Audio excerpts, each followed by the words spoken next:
Foxes, Mrs. Dando here, your school counselor. And I'm back with your Counseling in the Classroom lesson for this week. And if you're watching from some other school, hi, welcome. I'm so glad you're with us. I guess I'll be like your unofficial school counselor.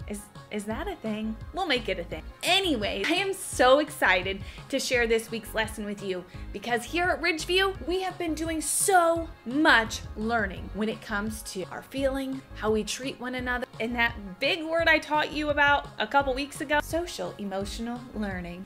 What's that? Remember, social emotional learning is just a really fancy way grown-ups say we're learning about our thoughts and our feelings and how to be a better friend, learner, and part of our community. Grown-ups have to make everything so complicated, don't they? Here in our building, we've been doing some great learning about respect and accepting one another's differences. Those two kind of go together, right? If I respect you, that means I'm cool with you being different than me. How boring would it be if we were all the same anyways? As we've learned about respect, we've been focusing on what respect means. Remember, friends? If you don't remember, that's okay. I'll remind you. R-E-S-P-E-C-T. I'll stop. Respect means seeing the good in people and in things and treating them with care. You may hear somebody say, respect means treat somebody the way you want to be treated. I'd have to agree with that. And as we've learned about respect and how to accept our differences, here at our school, we celebrated that with a really special event called Unity Day.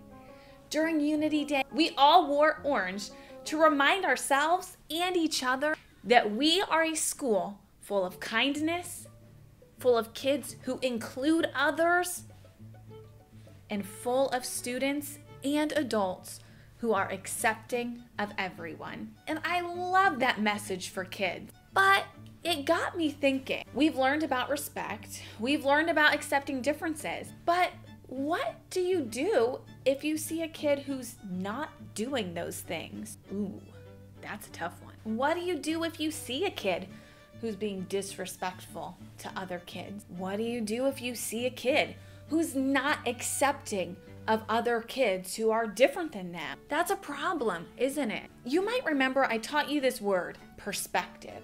Perspective is when I can see things from your point of view. You might hear somebody say, walk a mile in my shoes.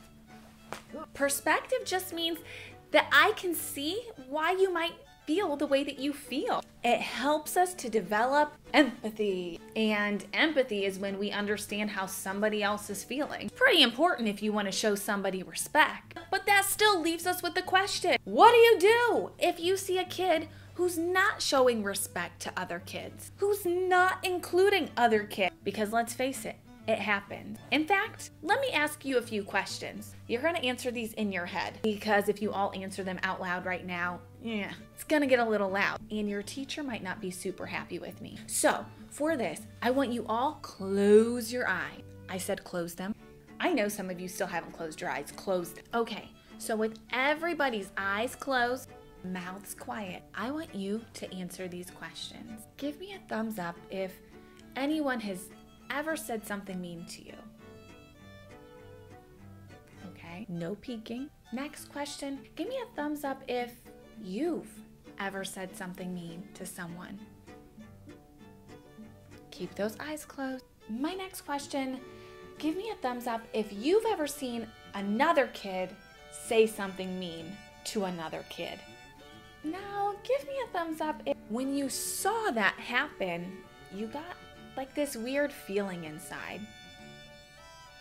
And for my last question, give me a thumbs up if you've ever heard of the word upstander and the word bystander. Okay, open your eyes. If I had to guess, everyone put their thumb up at some point. We've all probably said something mean or unkind to somebody else. Maybe we've even had somebody say something unkind to us. And chances are, maybe you've heard another kid say something mean before. And today, I want to teach you about what we can do when we see another student show unkindness towards somebody else. You see, we don't want to be a bystander. Mrs. Dando, what is a bystander? Well, I'm about to tell you. A bystander is somebody who sees something wrong happening and they just stand by. They don't do anything. They don't say anything. They just stand by. We don't want to be a bystander. Instead, we want to be an upstander. An upstander is someone who stands up for someone else when they see them being hurt. Now that sounds great, right? But I've talked to a lot of kids in the 10 years I've been a school counselor. I've learned that for a lot of kids, being an upstander, it's tough. Standing up when you see another kid doing something wrong can feel really, really hard. It can feel scary. It can take a lot of courage. We've talked about that. I've got good news for you. Good news coming your way. You can learn to be an upstander. Pretty cool, huh? And I'm gonna teach you. So my next couple tips on how to be an upstander come straight from stompoutbullying.org. These are people who know a lot about being an upstander and how to do it the right way. You see, sometimes kids do want to be an upstander. They want to help people out. They see bad things happening and they're ready to take care of it. Ooh, the only problem is sometimes kids handle it the wrong way. Maybe they go and try to fight the kid. Maybe they try to go and call that kid a mean name back. Ugh, does not work. There is a right and a wrong way to be an upstander, and we're gonna learn the right way. So, tip number 1, if you see another kid doing something unkind to another student, don't laugh.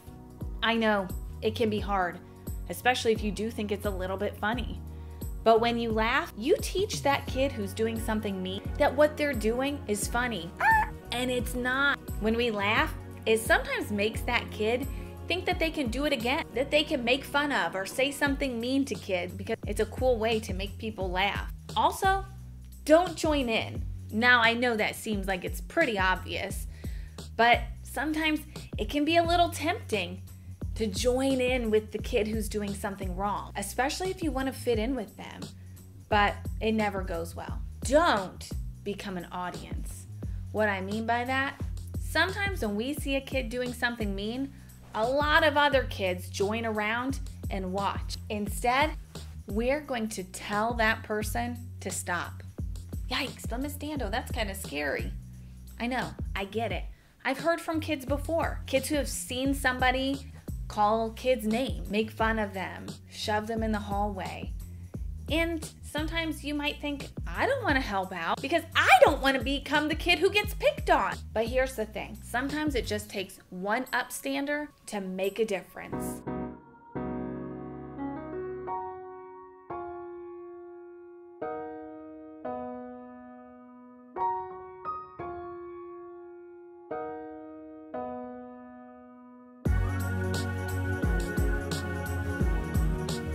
When one kid decides, I'm gonna be an upstander, I'm gonna say something about this, other kids are gonna look around and say, I can do that too. The more people who stand up together, the more power that upstanders have. So what do you say to this person? How do you stop them? You're gonna use an assertive voice. That sounds like a strong voice, a firm voice, a little bit louder voice. You want that person to know, I'm serious. I want you to stop making fun of my friend. You need to stop calling them names. It is not okay. Did you hear how my voice sounded?